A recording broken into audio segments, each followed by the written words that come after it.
Hello everyone.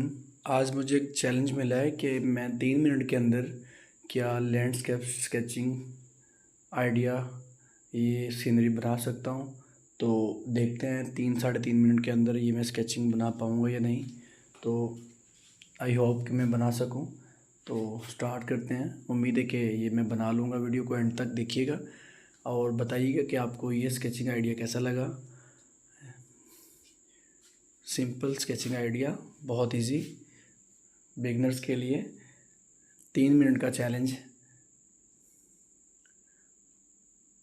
ये sketching idea आपको कैसा लगेगा ये लास्ट पे आप ज़रूर बताइएगा देख के वीडियो कि ये स्केचिंग आइडिया आपको कैसा लगा।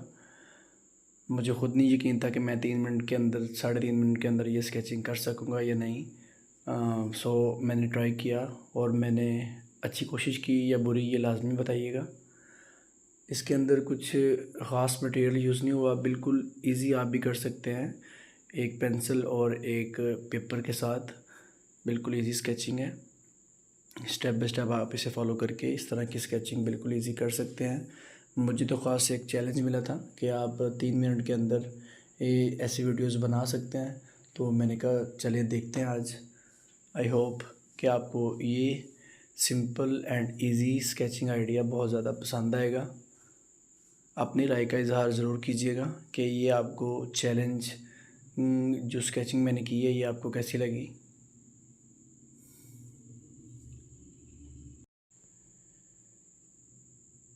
वीडियो को एंड तक लाजमी देखिएगा और अपनी राय का इजहार ज़रूर दीजिएगा कि ये चैलेंज जो 3 मिनट का चैलेंज मुझे मिला था ये मैंने कंप्लीट किया या नहीं, और ये जो वीडियो बनी है ये आपको स्केचिंग की ये कैसी लगी। Thanks for watching. अगर आप इस पेज पे नए हैं तो पेज को लाजमी फॉलो करें, सब्सक्राइब करें चैनल को कि मेरी रोज़ आने वाली चैलेंजेस वीडियो आप तक पहुंच सके। Thanks for watching.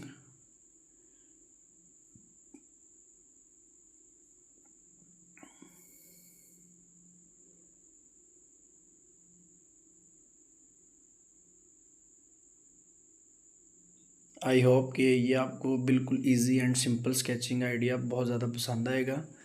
जो मुझे चैलेंज किया गया था एक दोस्त ने, तो मैंने ये चैलेंज कंप्लीट किया शॉर्ट टाइम में, ये स्केचिंग बनाने वाला चैलेंज।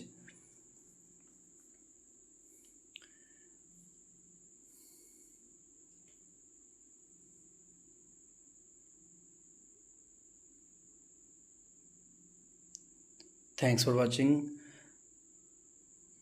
उम्मीद है कि आपको ये शॉर्ट आइडिया स्केचिंग का बहुत ज़्यादा पसंद आया होगा। अपनी राय का इज़हार ज़रूर कीजिएगा कि ये आपको आइडिया कैसा लगा और क्या नेक्स्ट इस तरह के चैलेंजेस मैं एक्सेप्ट किया करूं शॉर्ट टाइम में वीडियोस बनाने वाले। अपनी राय का इज़हार कमेंट में ज़रूर करें। Thank you everyone. Thanks for watching.